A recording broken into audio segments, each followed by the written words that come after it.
And what's up, Doc?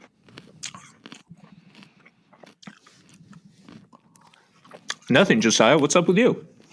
Do you think this will convince people to get behind the paywall? I hope. I hope it convinces them to eat a healthy and varied diet. I hope everyone listen to the theme of this week is well, I think it's Bugs Bunny, or is it Looney Tunes? I'm not sure, but I had the idea that in the style of he's the goat, but he's actually a rabbit, that we could crunch a carrot. But unfortunately, in my desire to have complete transparency, I do need to admit that one of us is not crunching a carrot, and I think it's pretty clear who.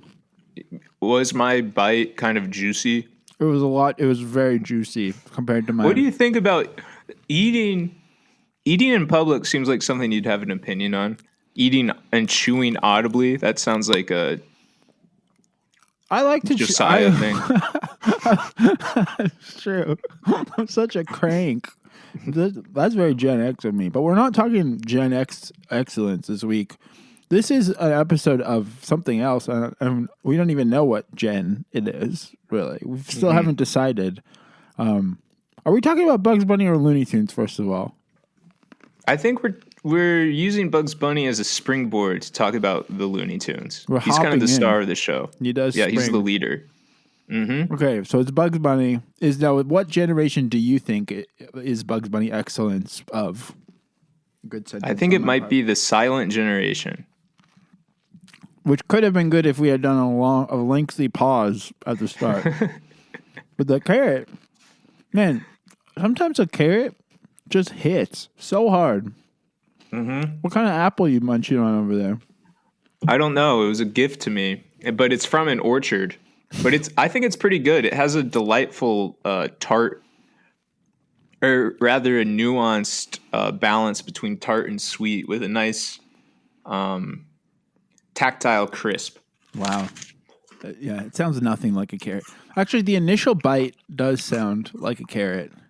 Mm-hmm. I think you could have made it sound like a carrot if you were more committed to the Foley of the show. But nonetheless, go head over to patreon.com/millennial excellence. You know the drill, folks. All right, now that we're behind the paywall, I'm going to be honest. My main opinion about eating food is that I really hate being able to smell like dinner foods at the movie theater. I knew that's where you were going to go. I knew that's where you were going to go. I hate it. Yeah. I don't want to smell salsa when I'm trying to watch a movie. I hate it. And you're going to these dinner establishments, these new gen movie theaters that serve food. Yeah, like they should not allow it at all. It should not be allowed. Not to mention there's people who eat popcorn one at a time and go an open mouth crunch on the first bite. It's so irritating. Put the popcorn in your mouth. Form a seal with your lips to keep a sound barrier. Keep it in, and just have a little respect. Yeah. You don't have any food opinion. You probably are just like, everyone needs sustenance to eat. I think it's nice. I think it's nice that you can get a burger in select movie theaters now. That's nice to me. Would you do it? I have before. It's not my favorite. It isn't my favorite. Explaining why you should go to the movies to an American. Oh, you can. There's burgers there. You can get a burger. What do you think of that? Right. What do you think of that joke premise? Explaining to an American burger. I think it's wildly creative and apt. However, I don't think it's good to eat in the dark. I think that's a mess. That's a recipe for a mess in your lap, big time. What about those?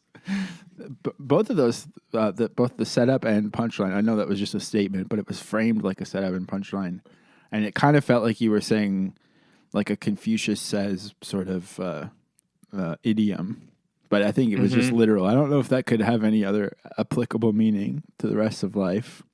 Eating in the dark, you'll end up with food in your lap. Yeah. How could you extrapolate on that in your day-to-day life? Like Because if you are, you need to be intentional about taking care of Yes. yourself, or it's going to blow Yes. up. yes, precisely. That's beautiful. That is Yeah. beautiful. One more question before we get into it. Is there a character, cartoon or otherwise, known for eating an apple? What do you think?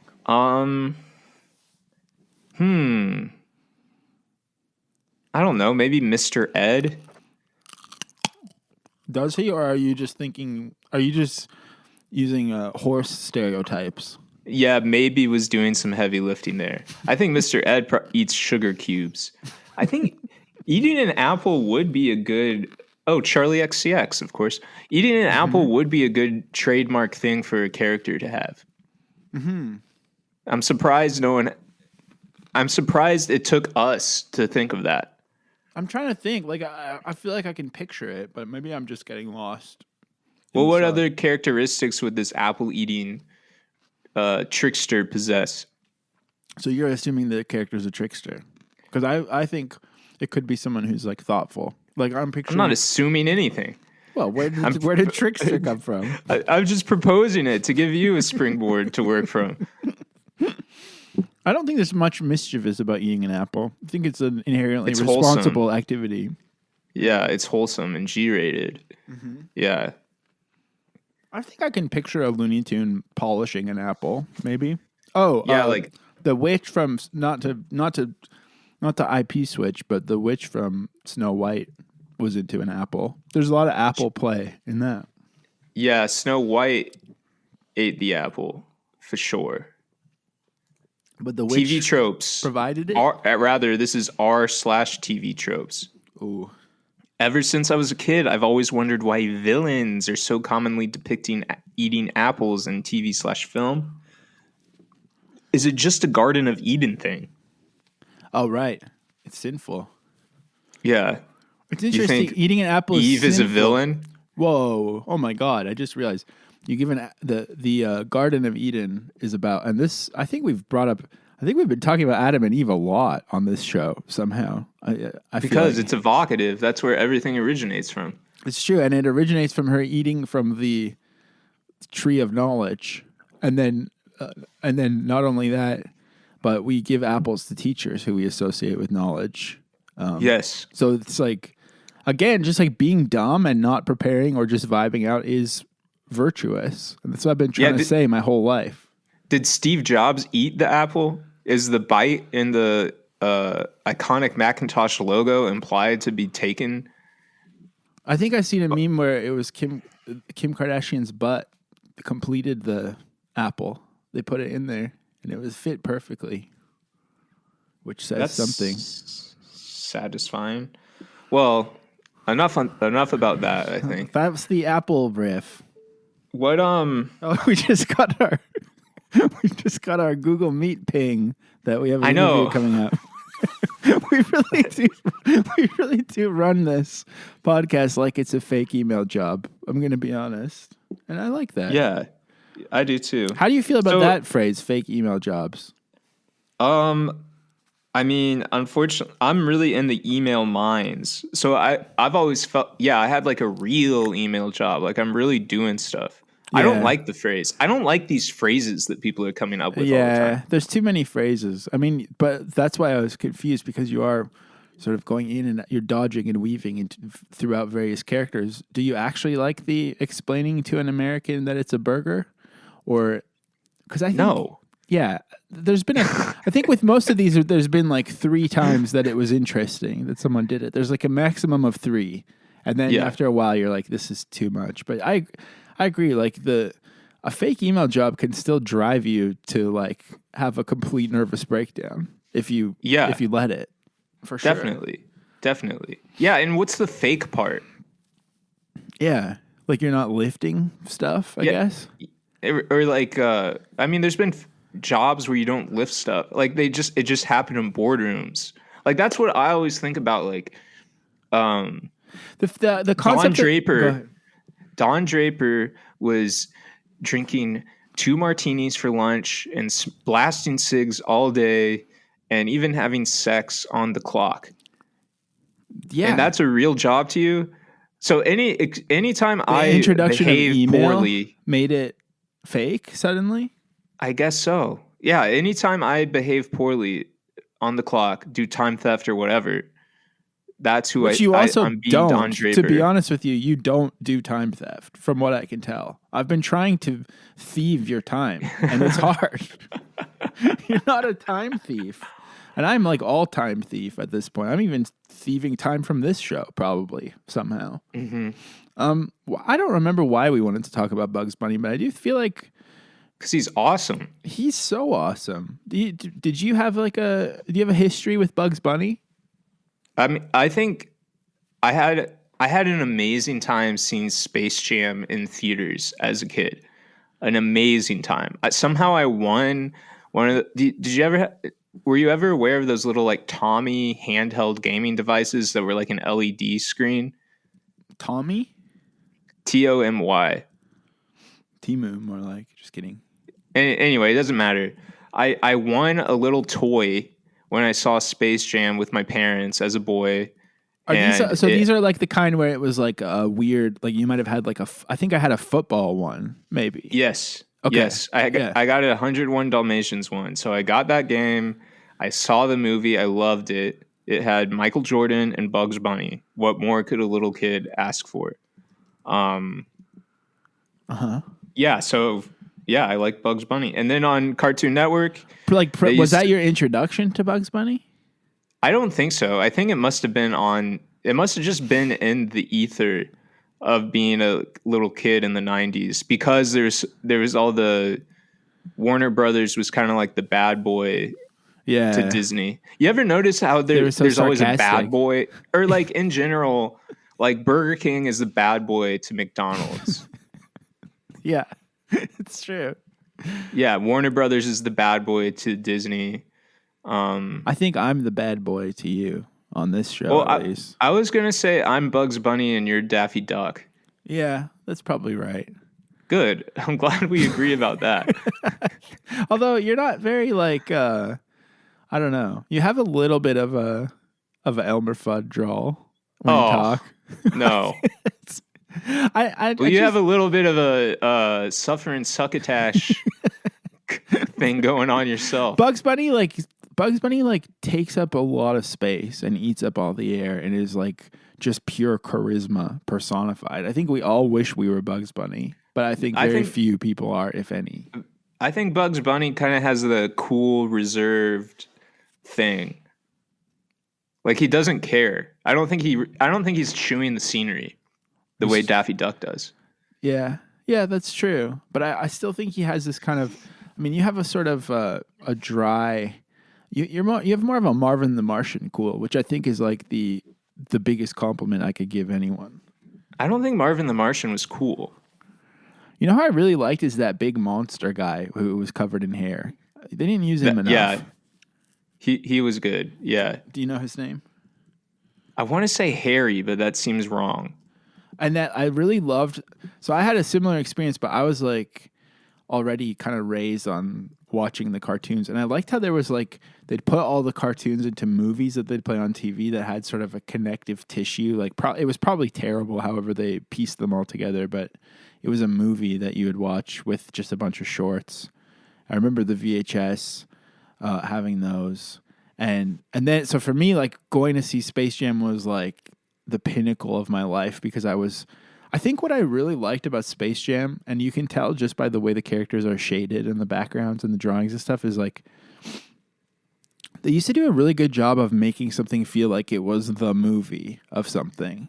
Yeah. Like you would just like, even like the Simpsons movie is like everyone has like interesting shadows, and it doesn't look like old The Simpsons, but it has like it feels like it's the movie of something. Yeah. There's like a cinematic kind of animation they use for movies. Yeah. And I think it helps you forgive some of the more ridiculous elements of Space Jam. But another Bugs Bunny thing that I love, where he's barely in it, but is so cool. And I recently rewatched this. I don't really know why, but Who Framed Roger Rabbit? That is like, have you seen that movie? I actually have not. It's like an early example of like what multiverse. Yeah. Yeah, I don't want to like. It's Reddit. Yeah, I was trying not to lean into that because it's keeping me awake at night. The Reddit definitions or not, but I think it is like an early version of what became like really annoying and awful. But it works really well. You get to watch Daffy and Donald have a piano off at a dueling piano bar, and there's plenty of hijinks. I mean, I also just think Bugs Bunny's cool, but in general, the Looney Tunes just like hitting people with a mallet, Acme falling out of the sky, someone getting shot with a gun and their beak going around, or their head disintegrating into ash. All of these visual gags are, I haven't quite figured out why, but I feel like they're important to me in my life. Yeah, I know. It's just like I feel like it's kind of teaches you what funny is. Yeah, but then is that what stayed funny? I mean, is Smiling Friends like that? I feel like Smiling Friends is not like that at all. It's like, I don't know much about it, but I would assume that it has kind of a bit of a lower register of talking and like pivots around feelings. Maybe gets into Bluey territory, which I also haven't seen. But yeah, I haven't. I really have not seen any animation in your life. In my life, like since becoming an adult. Like I didn't watch BoJack Horseman. I didn't watch Rick and Morty, although I feel like I should. Does your family watch Rick and Morty? Because I also think about your family gathering around to watch new South Park. I think it's really cute. Yeah, they do watch the new South Park, but I don't think Rick and Morty has quite caught on. Yeah. Yeah. So you like were you like, I'm too old to watch cartoons, I'm done with it? I think not really. I mean, like I still like cartoons. Like I like them a lot. It's just like I don't ever really want to sit down, and especially these like new Jack cartoons where it's like they aren't that funny. Like the streaming bingeable ones. Yeah, I know. They're just like podcasts probably. Just like nothing happens. You just kind of wait around. I do also think the newest ones, the animation's really horrible and hard to look at. And so I feel like the one that, I don't really watch Adult Swim stuff. I would like to. In theory, it's something that I would like, but I can't really get into it. And then like I still have a soft spot for The Simpsons because I'm just such an old head. So I'll watch new episodes of The Simpsons sometimes. But one that I thought I would get into that I think is probably millennial excellence is Bob's Burgers. It seems like it's like, it has H. John Benjamin, who is really funny, and also Archer. He was Archer. Have you ever seen that show, Archer? That's like, I did like Archer. That's pretty rich. That's Reddit, obviously, isn't it? Yeah. Okay. I haven't completely lost my mind here. But Bob's Burgers, I know they had the movie recently, but I just have this fear that it's not the movie, that it's not like there's not a 3D scene or like a cartoon drone shot or something. Yeah, I think the bar for movies has been lowered with Netflix and streaming. Because like there will be like a Netflix original is basically a made-for-TV movie. Yeah, exactly. And it feels cheaper. They did put Bob's Burgers in theaters, and hopefully people were eating respectfully during it. I guess that would be the one to eat a burger during. I would think so, yeah. But I don't know. There's something about that show where I'm like, I used to watch it whenever I'd have like a sick day from work. I would be like, I'm going to get into Bob's Burgers because my wife's not around to stop me. And then I would always try and like 10 minutes in and be like, oh my God, it's still going. It's like too long. But do you like King of the Hill? I did really like it, but I feel like it's almost too comforting and slow. I did get into the Beavis and Butthead reboot. It was really good, actually. I liked when they watched music videos. That's always been my favorite part of Beavis and Butthead. Because the plot sucks. That's why you were. Well, that's definitely not true. But that's why you were born to pod, because you are, despite being a young millennial, in your mind's eye, you just want to be Michael Ian Black on VH1. Remembers the 2000s. Yes, I want to commentate. That's my position in life, is to lead with my commentary. on various topics. My wry, mildly insightful, mildly amusing commentary. I don't want to spoil this, but we are going to get to this later. But in your mind, like, do you think Bugs Bunny is respected today?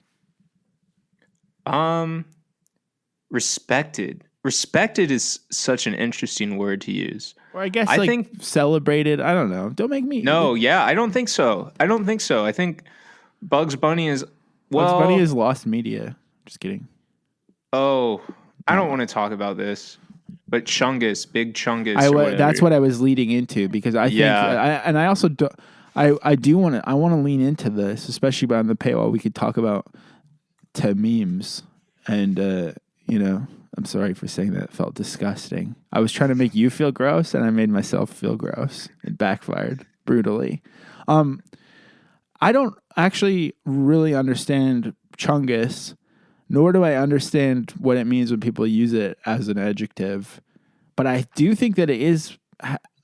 First of all, it's like from one cartoon where Bugs Bunny was like big fat guy, right? Is that right? I don't even think so. I mean, maybe, but I don't think so. I think somebody made it on the internet. Oh, that's not even a... I thought it was like from a old cartoon. It's just like someone edited it. Well, maybe you're right, but... Oh, I guess you're right. I don't know. I kind of think it was an edit. Someone's saying, could someone please explain the meaning of the words chungus, poggers, and sus with context? Oh my God. Also the I require context meme I keep seeing. I don't think you're supposed to turn 40 and still be going on the computer this much. So maybe the fake email jobs thing is accurate. I think I should be lifting a rock somewhere. I should be in the Flintstones era, which is definitely something that's forgotten from the culture. I think you should be if you're 40, you should work for like the city government in an office and not do anything. Like you should have like a big like that's a real fake. That's what I think of with a fake email job. Is like you just check emails. You don't write them. You just check them. Yes, and like most Microsoft of your day Teams. Is gossiping and drinking out of a huge thermos.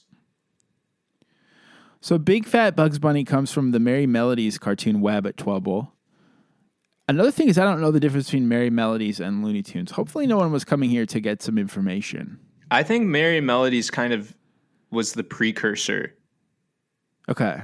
That makes sense. Like, and I don't really like those ones. I like the golden era ones where it's like Bugs Bunny is sarcastic AF. Just had dripping swag with everything he does. So that was posted to 4chan, which is not Reddit. Is it? I think it's a bit Reddit, but you're saying it's not. Yeah, it's a bit Reddit, but it's not Reddit. And then, knowing about 4chan is Reddit, but 4chan itself is not Reddit. English freelance video game journalist.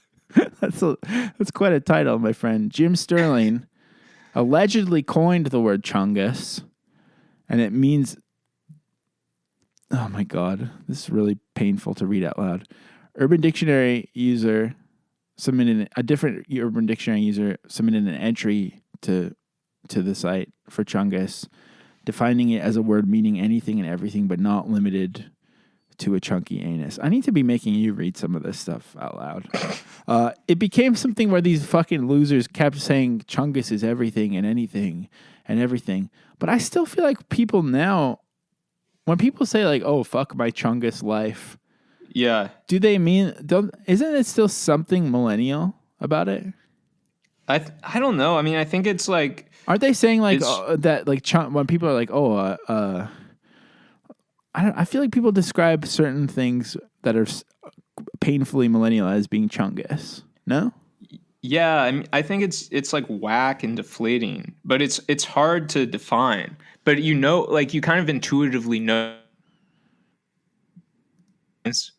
Oh, you just cut out for a second, but you're gonna have to really repeat just for 1 second. So okay, I think you were about to say, and I'm not going to edit this, so it's fine. Okay, you're about to say you intuitively know. You intuitively know when to use it. To use actually, what? The word I used was deploy. You intuitively know when to deploy the word chungus in certain contexts, even if you don't know the precise definition. And have you ever done this? No, but I've thought it before. You have.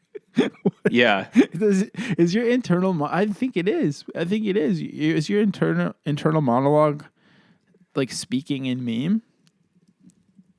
And at times, yes. So when you think of that word, I mean, I don't know if you have this kind of brain. When you give me first give me an example of when you might say chungus. Because I was really going through it this summer because like I was getting a freaking divorce and like being single, but then also trying to like date women, but feeling like weird about it. And I was just like, I miss my wholesome chungus life. That phrase, I miss my wholesome chungus life, was in my head a lot. So the divorce was not chungus, but the married life was. Yeah, married life was wholesome chungus. Yeah. I think it still means millennial. I think in that context, you're saying embracing adulthood, realizing I'm a millennial. Yeah, I think so. And I think maybe it has a sort of similar mouthfeel to chuggy. And I wonder if chungus is an evolution of chuggy. I don't know. I mean, I think it's I'm going to summon the term. I think it is it's like a parallel evolution, like how different animals in different parts of the world evolved to occupy the same niche, but they came from a different source, but they arrived at a similar end point. Okay. I don't think chungus and chuggy derive from each other, but they are certainly similar. They're like alligators and crocodiles, is what you're saying. No, yeah, I guess it's just called parallel evolution. But it's like I'm trying to think of two animals that are different. Yeah, we can just work through this live. No one's listening. Yeah, it's fine. Oh, it's convergent evolution is what I meant. Convergent evolution. An example of convergent evolution is how placental mammals.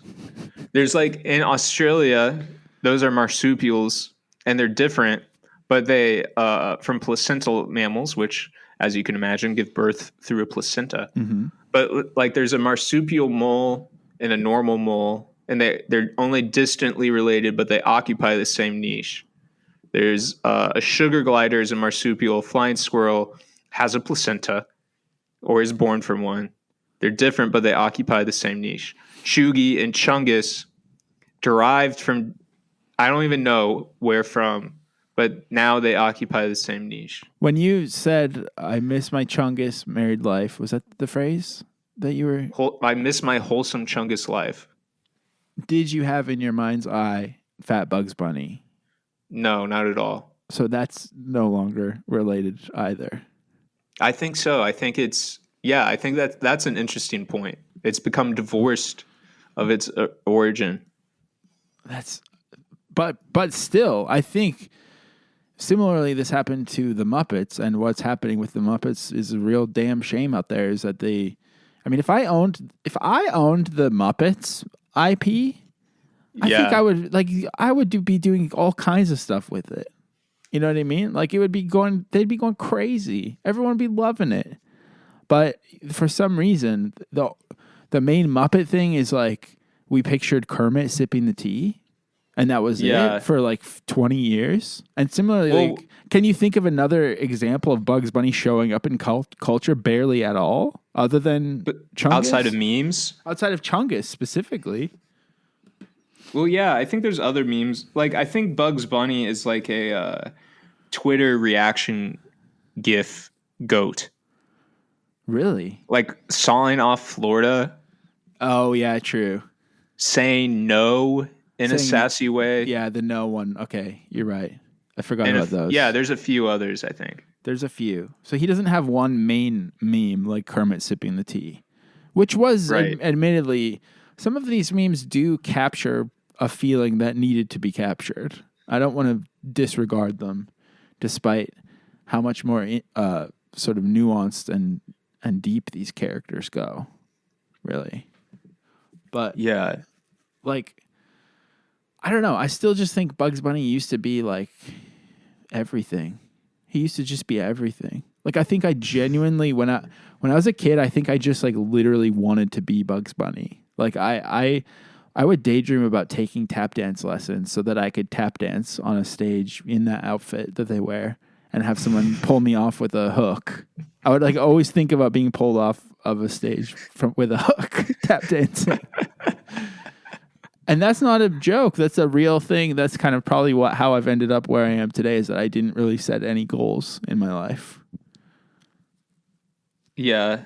Well, I don't think Bugs Bunny had goals. He just did his thing. He does, yeah. I mean, other than what, yeah, like what before Bugs Bunny gets interrupted by someone, what's he working on? He's just chilling. He's just chilling in that really cool little house in a hole. In his hole, yeah. And also, I was going to ask you, living in the Midwest, so forgive me if this is wrong.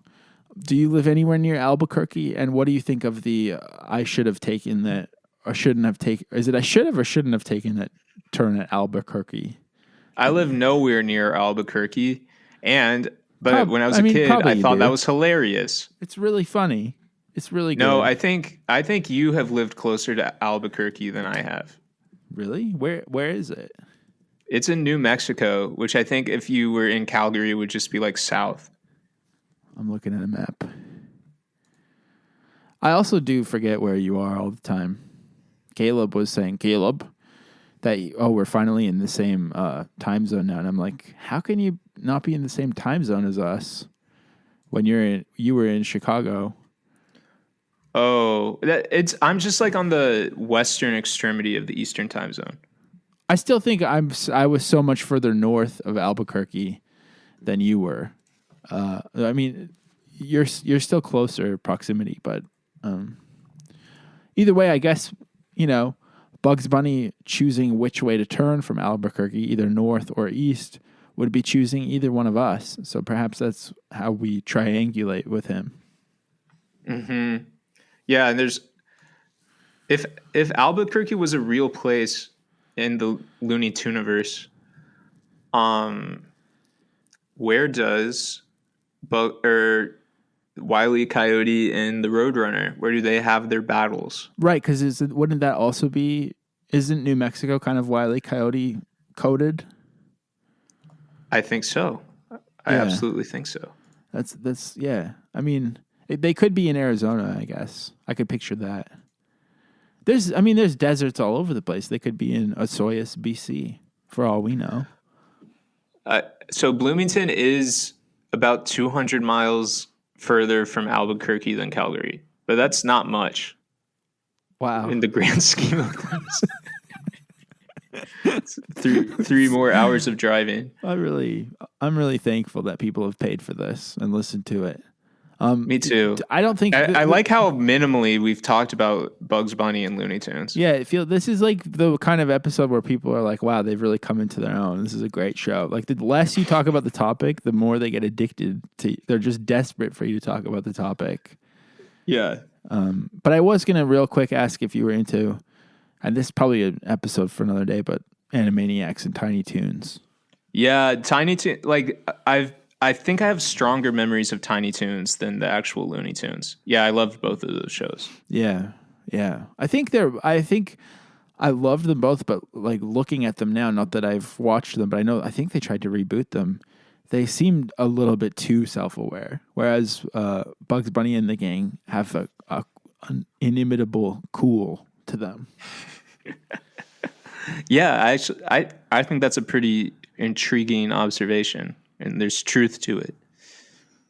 Thank you so much. Well, everyone, we have a guest now, and there's no transition music on this kind of episode. Silent. So maybe we'll just have a moment of silence because we're celebrating the silent generation.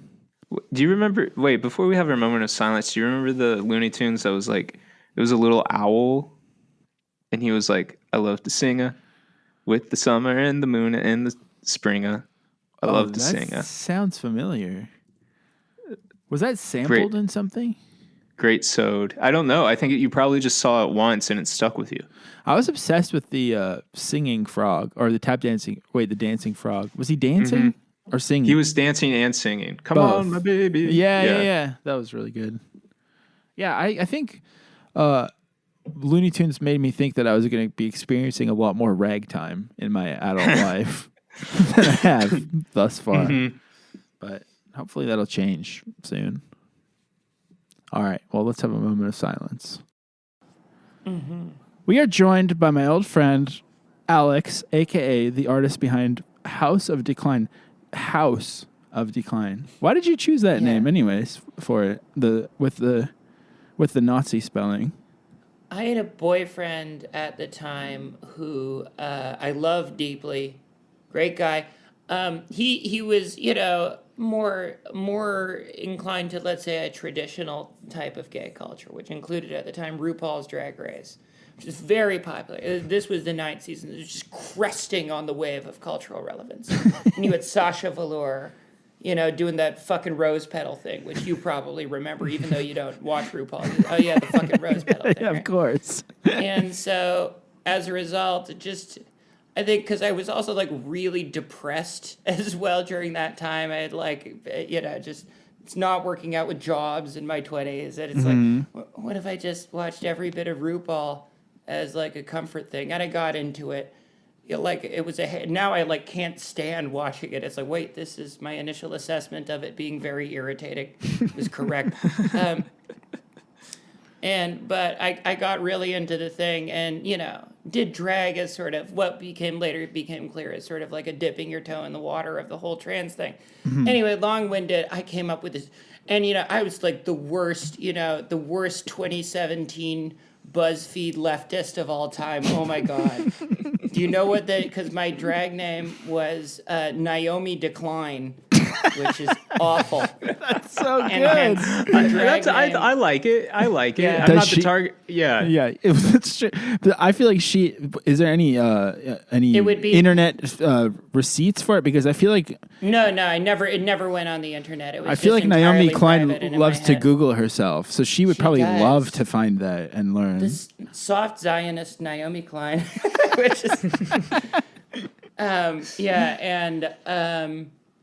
so and drag queens have house, so mine was the House of Decline, and sometimes they just spell it with the Nazi spelling. So that's, Which, to be clear, And- I was just saying that I think it's just German. I don't know if Nazis I spell know, it differently. but Germans, Nazis, it's all the same. Now that to we know me. Naomi I don't Klein's differentiate. listening, her intern has Yes. found this. Yes. We got to clarify. The subject of her next book. Yeah. Yeah, Naomi Decline, no homo would have make a lot of jokes like that, The Schlock Doctrine, which I think she said eventually. I'm currently trying to get through Doppelganger right now. Yeah. And I really like it, actually. I think it's really interesting, but it's about how obviously Naomi Wolf loves fake news and believes fake news, and now everyone's thinking Naomi Klein is her, so it's causing all these problems. The problem is there's been multiple times that Naomi Klein has openly believed fake news in the book. She's like, I should have prepared this. I didn't know this was going to be a topic, but I think it was either Colgate or Colgate, I guess, rebranded and said that they were releasing a lasagna or something. Have you guys heard of this meme before? No, It sounds like a vintage April Fool's internet prank. So it's exactly that. So it's on something called the Museum of Failure. If you Google, we need to come up with a way to send links right now. Colgate I feel lasagna. Like I know, yeah, It's this was it's early clearly 4chan thing. It's like something one of that. those it looks like what is that leftist meme guy, teenage stepdad. It's like one of those kind of fake products that's so obviously fake. And in the chapter in the book about personal branding, about how her brand is so different from Naomi Wolf's, she's like, it reminds me of when Colgate rebranded to make their own beef lasagna to get attention. And it's like, this is a book about fact checking, Naomi. And you're believing this obvious Latroll post? I don't know. I don't know why I needed to do this in our Bugs Bunny episode. I think it's. I think if we're talking about the blind spot of liberals, it's inherently related to Looney Tunes in a way that I am currently trying to surmise in my head. Naomi Klein isn't a liberal. She's just rich, and I think that makes her. She's a rich and old, and that makes her dumb. She also she was also like, speaking of personal brands, I was traveling in Greece or somewhere, and I found a restaurant that very clearly pulled their logo from my book, No Logo, and it was a restaurant called No Logo. And I looked up the restaurant, and it's like not even spelled the same. It's one word, NOLOGO, and the logo looks nothing like it. And she's like, yeah, I introduced myself to the owner, and he was very uncomfortable. I'm like, he didn't fucking know who you were, Naomi Klein? No, logo probably means something in Greek. Exactly. Exactly. Oh my God. It's so sick. Sorry, I've already derailed this. I've been chewing on these. I'm seething with anger at our doppelganger. Who is Naomi Klein like? In many ways, she's like Foghorn Leghorn. She's always proclaiming herself. I say, the capitalist class. It's true.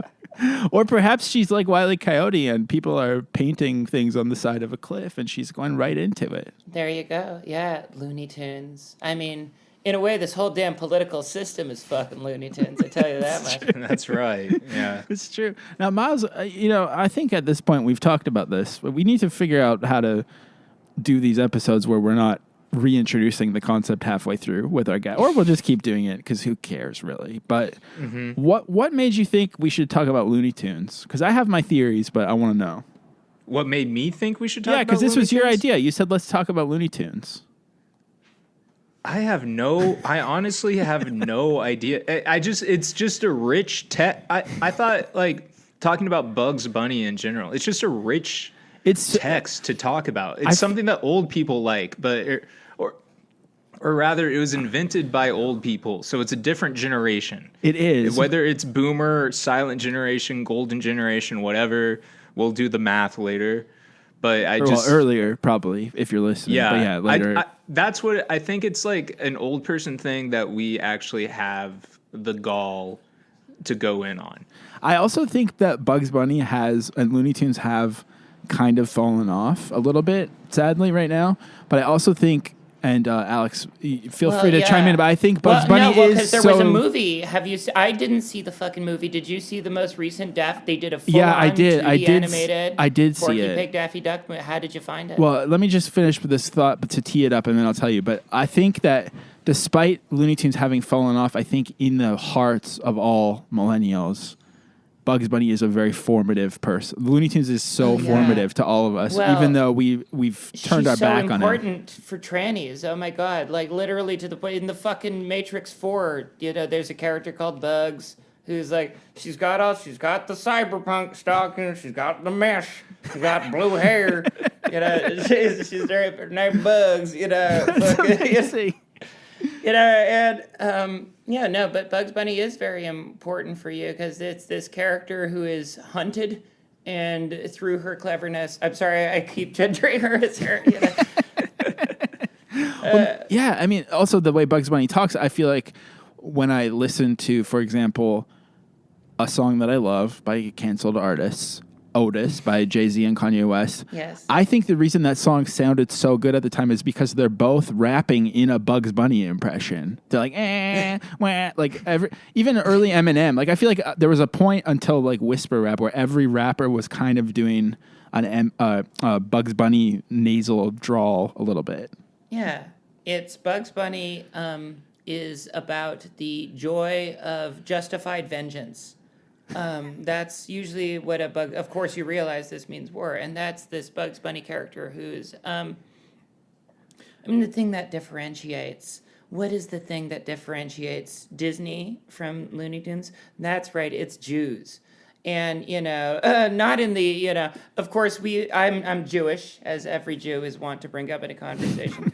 And I'm normal, don't worry, I'm not about the killing of children as See, We've Miles lost usually the, rants in an opposite direction as a member of the tribe about that. I usually just drop little hints here and there. Yeah, it's just little juke Miles clips, is very nebbish on the mic. You're not just whoa, I'm a Bugs Bunny. But no, there is this sort of Bugs Bunny, of course, voiced by Mel Blanc, and he uses this sort of New York accent, which is obviously heavily influenced by Judaism, and there's always this like there's always something about this like this person who by dint of their cleverness can get over that sort of inspirational story that there is an opportunity for you by being funny and sort of working your way around a stupid oppressor. There's this sort of there's a revolutionary quality. There's a proletarian quality to Bugs Bunny. Wow. I love that. Well, I think the other thing that's interesting when I think back to my excellent point about the song Otis is that you're describing someone who's very clever, very funny, very sort of like sarcastically vengeful, but at the same time, now those kind of like funny, clever people are not necessarily associated with cool. But there was a time when like Bugs Bunny and the Tasmanian Devil had a backwards hat on, and everyone was like, "Yeah, this is objectively correct. These are the coolest people I've ever seen in my life." Oh yeah! Oh my God! The crisscross Bugs Bunny Walmart gear that like is, I mean that shit is really hard. It's like that shit is really, that shit is so hard. I mean, it should make a comeback. Like, why not crisscross? Everyone's wearing Jinkos now. All the freaking kids are wearing their goddamn Jinko jeans. It's true. But that's the problem, is that the thing that they lost was a respect and reverence for the Looney Tunes. And I think to go back to your question, I think on paper, of course, you should be there should be a Looney Tunes movie coming out at the cinema every 6 months. Yeah. But whoever's idea that was, like, are you fucking stupid? Do you actually think that someone like follows the 10 animated obsessed Twitter users and knows about like, cell art and has opinions about John Kay and movement and all this shit? It's like, no one's gonna go see a fucking Daffy Duck movie at the movie theater. Like, what were you guys how did you sign off on that? Sometimes I just think someone should be giving more notes to creatives from these studios. I think the problem with it is it's not seated correctly so something that was interesting. I do think there is an audience for it because, like, look at. Did you hear the news about Tubi? Yeah, I did. Yeah, that's true. Looney Tunes is killing it on Tubi, right? Yeah, well, because it's like one of their top 5 things is their Looney Tunes shorts, because they have a way better selection than like the Looney Tunes shorts on YouTube, which are mostly like the 40s, the weirder, earlier stuff, as opposed to the more accessible and popular Chuck Jones stuff. I mean, I like the weird like 40s stuff, but there's a difference between the type of Looney Tunes that would appear in Skinamarink, versus the cuter ones, like What's Opera Doc, Yeah. I mean, actually, that's my general like personality type is like, I do this test with cartoonists is Avery, Clampett, or Jones, whoever's your favorite guy, largely determines your artistic sensibility. Oh, wow. So how does that track? If you're a Tex Avery person, how are you? If you're a Chuck Jones person, how are you? If you're in single adjectives, Avery translates to angry/horny. Clampett is zany, and Chuck Jones is cute. I gravitate towards Chuck Jones. I like cute stuff. I have the mouth of a Chuck Jones character. I have Grinch corners, which is like, so I naturally identify with these characters. That's why I draw characters the way I do. Chuck Jones always gave everyone such beautiful eyelashes, I feel like. Yes. I used to have I was like, I feel like I never got so deep into it that I would be able to identify all these differences and everything. I knew that I loved animation, and then I sort of glommed onto John Crickflusy Yeah. And then I was like, oh, never mind. I'm not going to be Problematic buying any of fave, that stuff John at K. Spencer's Gifts. Yeah. No, I love Ren and Stimpy so much. It's unfortunate he's a pedophile. Thank you for someone finally says it. You know? Yeah, it's unfortunate. Yeah, But I did have this, like, there was this, because before I hit record, we were talking about baseball, because it is the World Series right now. And of course, by now, my team, the Los Angeles Dodgers, will have won and taken home the glory. Just kidding. But gay Ohtani. I used to have this, like, trading card booklet that was a full Chuck Jones cartoon of Looney Tunes baseball, but they're all baseball cards. It was like a comic that you flip through, and it was so cool. And I would just admire the expression on. I mean, this is like, maybe everyone's past this, but I feel like the entry level animation discussion is like, what happened to all the expressiveness and movement and jankiness? Mm-hmm. Yeah, I mean, in a word, it was rigging. Because well, that settles it. Yeah, when digital puppet manipulation, which everything is animated on now, it's why King of the Hill looks different, because it's just cheaper and it's easier to ship overseas with animators that don't have to learn as much in order to animate, which is, and there's still, the new King of the Hill still looks pretty good.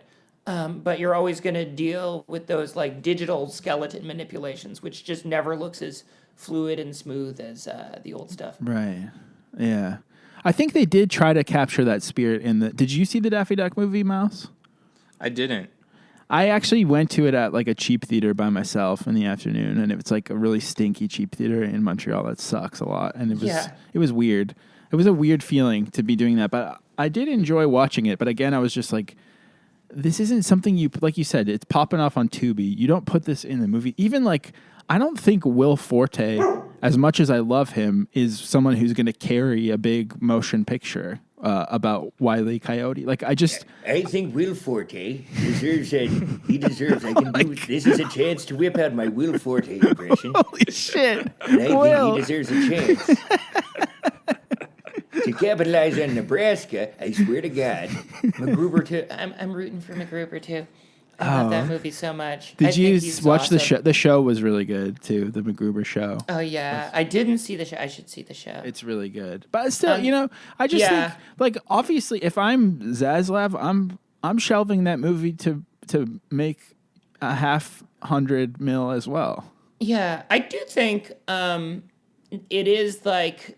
Who is the market for that? Like Gen X film Twitter nerds and the like animation nerds who is like not a huge amount of people, Yeah, they should have done like a Vinegar Syndrome Blu-ray or something instead.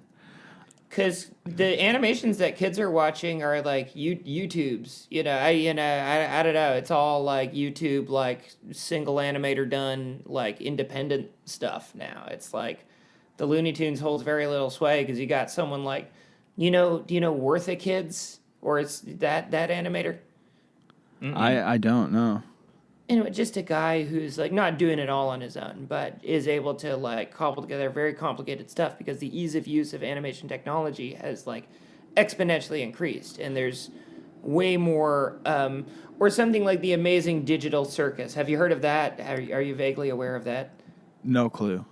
There you go. You're not part of this cartoon. Let me tell you, this is a massive industry, and there are tons of furry. God, I had the weirdest fucking. One of the weirdest fucking. Can I tell this story about anything you want? By introing it like this, you must. Yeah, it's true. So, well, you meet.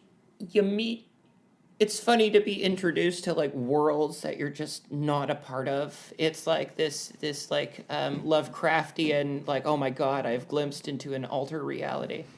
And so you meet fun people on Twitter. And one of the guys I meet is this fella called Sam Haft, who is, on his bio, he's apparently the composer for Has Been Hotel, which is like, I tried to watch this. It's not my thing. I tried to watch That's huge, it just right? because, I have heard of that. It's massive. It's like, I mean, it's what Hot Topic, it's the Invader Zim of now. Okay. It's what the kids that would have liked. And so Umbreon hoodies, the girl in Cookie Monster pajamas, that type of thing. And Has Been Hotel. He writes the music, and it's this sort of Baroque, upbeat, like synth pop. Because apparently this guy gets his start in the Brony music fandom or whatever, and it has parlayed it. And so I just, he likes the comics. We're part of the cartoon circles. We're in cartoon circles. So I meet him one day just by happenstance in a local coffee shop. And, I put my mug out online, and it's sort of distinctive. So people often recognize me, and he's, are you are you Alex House of Decline? Yeah, I was like, dude, the music. Do you want to see? I'm doing a show tonight at a venue in Toronto. It's like, fuck, I'm not doing anything. This is really, it's close to my place. Why the fuck not? And I don't understand. His usual band is a thing called the Living Tombstone, which is massive. It's this massive. And they do 5 nights at Freddy's parody songs. Cool. And I didn't know that. I didn't. So I invite me and my friend, and we're both like hipster assholes, wearing like toques, wearing like rolled up toques and smoking cigs and whatnot. And we're in this room of like, and it's not just children. It's a really funny age spread of like 13 to 45, but with all the same interests. And we are the only ones drinking. We are just pounding brews while these 14-year-olds with Gur backpacks That's the are dream. filtering in the room, and it's and they're performing in these robot costumes with neon tube lighting, and the music is very nerdy and elaborate, and I honor him and the creativity, but I don't think it's made for me particularly. He's a nice fella. I like him a lot. I'm glad I went to the show. But after, just smoking pot outside of the venue and like just being confronted with all these fucking, kids from Brampton and their fucking parents escorting them to the Living Tombstones concert where they're going like, 5 Nights at Freddy's, they'll get you. I don't know what happens in 5 Nights at Freddy's. What the fuck? Yeah, I kind of want to watch it, but I'm scared. It's a little scary. It's got Josh Hutcherson. It's got Mr. Hutcherson in it. So yeah, and that's like, and tying this back to Looney Tunes, that is like, if you watch Has Been Hotel, if you study Has Been Hotel, as I have studied Has Been Hotel, if you watch it, you see the remnant of the Looney Tunes there. The children crave Looney Tunes, except now it's like a hypersexualized Looney Tunes. Right. There's a lot of sex and dick and cum jokes in it, which they were making in the original Looney Tunes, but they were a little classy about it.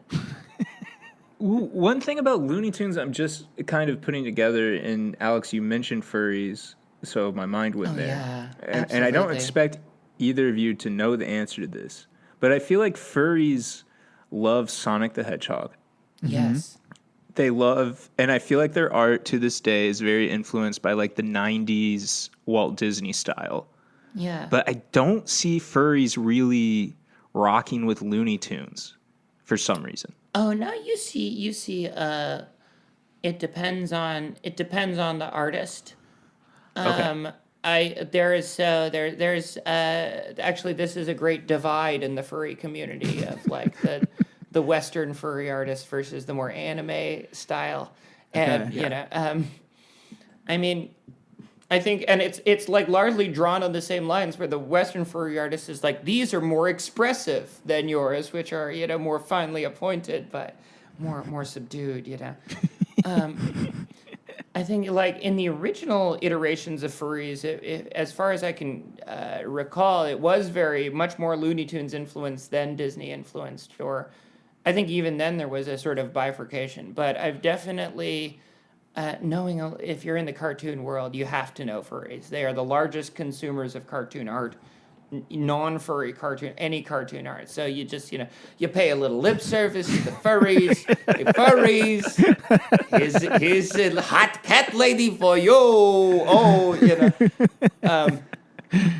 I thought that maybe I do agree that when you're not entrenched in furry culture, you don't particularly see Looney Tunes very often. But I did wonder if Lola Bunny in Space Jam was kind of a gateway furry character. That was like that's how I first knew I wanted to be trans, was Lola Bunny. Like, they actually just did make a Bugs Bunny who didn't just cross-dress, but took the hormones.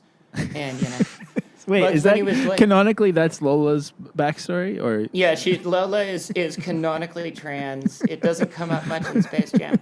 Actually, Space Jam is a great example. That's like, if you wanted to tie this to like boomer stuff and sort of the general, that whole like boomer thing of like, they made everything, or they developed this massive culture, and now it's this process of pulling the copper wire out of the walls. And part of that was that the sort of the constant Kingdom Heartsification of media, the constant sort of Fortniteification of media. And for me, the modern version of that, where that starts, is Space Jam. That sort of media synergy thing, where people realized, if you just take two recognizable brands and just put them together inelegantly, it's like big boffo, I think to slightly push back, I think you're right, but I also think this feeling that I've had is that up until Space Jam, and I have said this before, but I think it's Poochie's fault actually. But I think that up until Space Jam, you put a pair of Ray-Bans on Bugs Bunny, and he's the fucking Beatles. He's like the coolest. He's like a superstar on the earth. Yeah. And so Bugs Bunny with Michael Jordan makes sense because they're actually peers. And I think eventually then the Simpsons, they're like, oh, Poochie, yeah, he surfs and he does hang loose and he like wears a leather jacket and he's the Fonz and he's whatever. And it's like, but up until you guys pointed that out and ruined it and were like, bringing shame to the Garden of Eden, and suddenly everyone's covering up. We were naively just believing in Poochie-like characters all along. And then you made us all self-aware. But I think Space Jam kind of made sense because it was just like, of course Bugs Bunny is going toe-to-toe with Michael Jordan. He's just as objectively cool as him. Oh, yeah. They're both, There is something very boomer about Space Jam, though, because the other major crossover star was Bill Murray. That's true. That is. He is in there. And Newman is also in there. Newman as well, yeah. Have either of you rewatched Space Jam? I rewatched it when the second one came out, and then I did watch this. I, for some reason, watch every sequel, and I make my wife watch them with me, and we have a really bad time, and I don't know why I do it, but... When you mean the LeBron James Space Jam or Looney Tunes Back in Action with Brendan Fraser? I did see Back in Action as well, but I enjoyed Back in Action.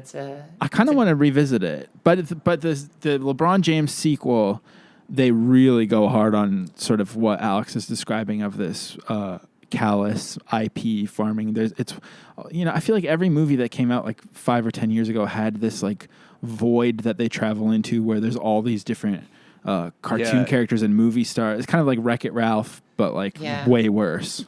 What was the Disney movie that came out in the past 10 years that people were geeking out on because it was like self-aware and it involved like Chip and Dale were in it and they were snarky? There was a Chip and Dale. Yeah, that was Rescue Chip and Dale. Rangers. And that was made by the Lonely Island, and that one honestly is pretty good, actually.